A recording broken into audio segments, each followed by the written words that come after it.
मैंने तो कहा था, हम लोगों ने महापुरुषों से परामर्श करके लिखा था, आपको केवल 3 दिन का उपवास करना है।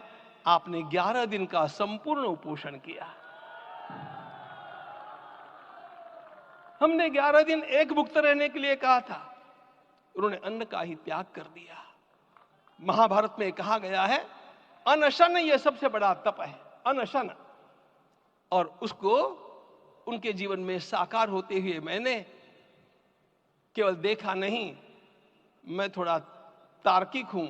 आपकी परम पूजनीय माता जी से मिलकर के मैंने उसको रिकन्फर्म भी किया था कि आपका ये अभ्यास 40 वर्षों का है।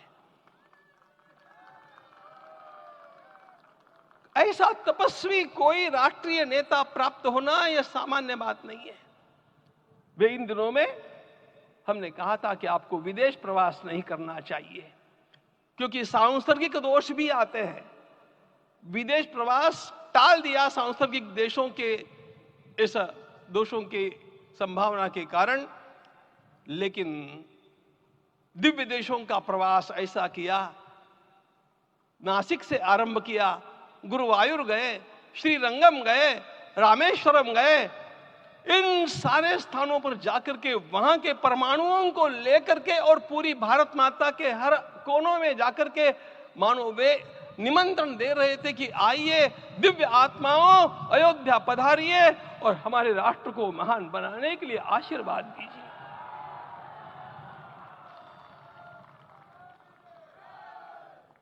हमने केवल कहा था 3 दिनों तक आपको भूमि शयन करना चाहिए। 11 दिनों से आप भूमि शयन कर रहे हैं। इस कड़कड़ाती ठंड में इस प्रकार का शयन करना,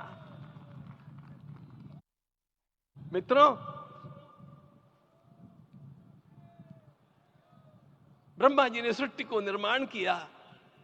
उस समय उन्होंने एक शब्द को सुना था। भारत की संस्कृति का सबसे मूल शब्द है तप, तप इति।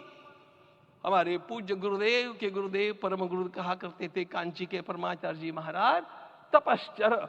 मैं जब भी उनसे मिलता था वे कहते थे तपश्चर। आज तप की कमी हो गई है और उस तप को हमने साकार आप में देखा। मुझे इस परंपरा को देखते हुए केवल एक राजा याद आता है जिसमें यह सब कुछ था, और उस राजा का नाम छत्रपति शिवाजी महाराज। छत्रपति शिवाजी महाराज। मित्रों, लोगों को पता नहीं है शायद,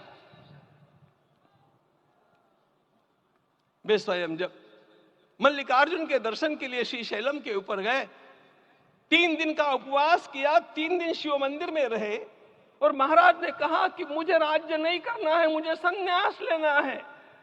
मैं शिव जी की आराधना के लिए जन्मा हूं, मुझे संन्यास लेना है, मुझे वापस मत ले जाइए। इतिहास का वो बड़ा विलक्षण प्रसंग है। उस प्रसंग में उनके सारे ज्येष्ठ मंत्रियों ने उनको समझाया और लौटा करके लाया कि यह भी आपका कार्य भगवत सेवा ही है। आज हम लोगों को उसी प्रकार के एक महापुरुष ऐसे प्राप्त हुए हैं जिसको भगवती जगदम्बा ने स्वयं हिमालय से लौटा करके भेज दिया कि जाओ भारत माता की सेवा करो। तुम्हें भारत माता की सेवा करनी है।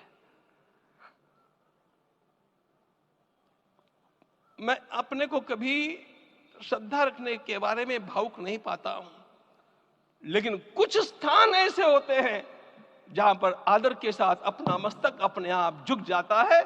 ऐसा एक स्थान हम लोगों को उच्च पदस्थ इस राजर्षि ने जब दिखाया तो मुझे छत्रपति शिवाजी महाराज के गुरु समर्थ रामदास स्वामी महाराज की याद आ गई। उन्होंने शिवाजी का वर्णन किया, निश्चयाचा महामेरु।